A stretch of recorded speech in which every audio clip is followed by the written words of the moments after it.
भवानीपुर नाम का एक जंगल हुआ करता था जिसके राजा की मृत्यु हो चुकी थी। राजा के मृत्यु के बाद उसका राजपाट देखने के लिए उसके वंश में अब कोई नहीं था। ऐसे में जंगल में एक दिन बैठक बैठती है जिसमें मुखिया जी समेत जंगल के और अन्य पक्षी भी उपस्थित होते हैं। तभी पक्षियों का मुखिया कहता है, अरे पक्षियों, आप सबको तो पता ही होगा कि हमारे राजा की मृत्यु हो गई है, जिसके बाद उनका राजपाट देखने के लिए अब कोई नहीं बचा है। और ऐसा कहा जाता है जिस जंगल में अगर कोई राजा ना हो तो वहाँ शिकारी पक्षियों का हमला हो जाता है। ऐसे में हमें एक ताकतवर और अक्लमंद राजा की ज़रूरत है,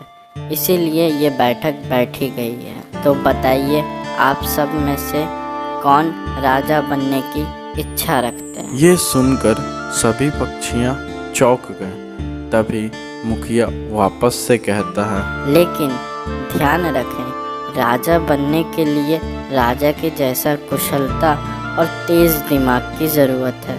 ऐसे में मैं एक प्रतियोगिता का आयोजन कर रहा हूँ जिसमें जो भी पक्षी जो राजा बनने के इच्छुक है वो इसमें भाग ले।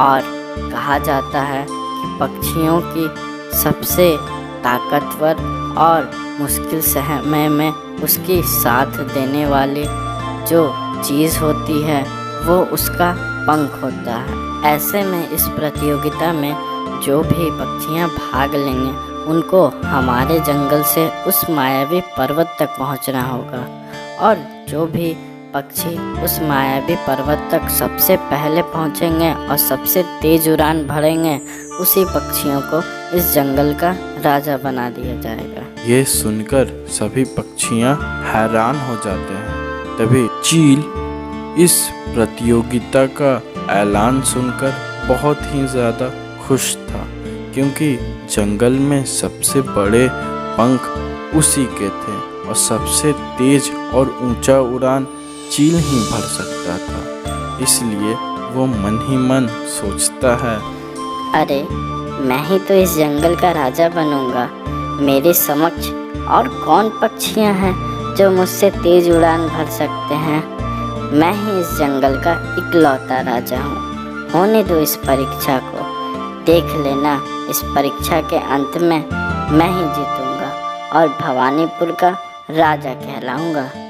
तभी कुछ समय बीत जाते हैं और परीक्षा का दिन आ जाता है जिसमें सभी पक्षियों को भाग लेना था, और जो भी कोई उस मायावी गुफा तक सबसे पहले पहुंचेगा उसी को भवानीपुर का सिंहासन मिलेगा। ऐसे में सभी पक्षियाँ एकत्रित होकर खड़े हो गए थे और मुखिया के इशारे के बाद सभी पक्षियाँ उड़ान भर चुके थे। सभी पक्षियाँ कोई आगे तो कोई किसी के पीछे, कोई सबसे ऊपर उड़ान भर रहा था तो कोई थोड़ा सा नीचे, लेकिन जंगल का सबसे तेज पक्षी चील सबसे आगे था। सभी पक्षियाँ उनके पीछे थे और हमारी टूनी चिड़िया वो तो बेचारी सबसे पीछे थी।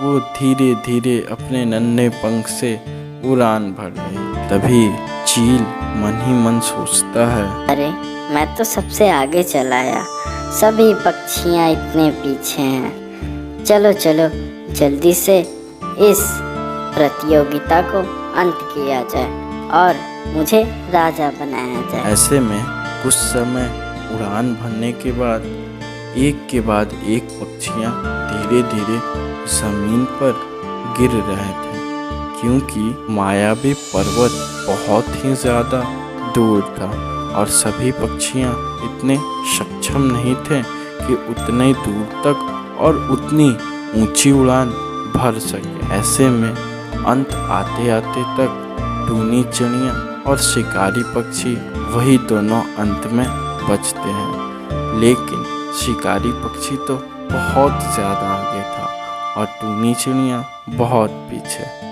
ऐसे में शिकारी चील चलते चलते एक पेड़ के पास रुक जाता है और सोचने लगता है, अरे ये सारे पक्षियाँ तो मुझे कहीं दिख नहीं रहे, सिर्फ दूर एक छोटी सी टूनी चिड़िया दिख रही है।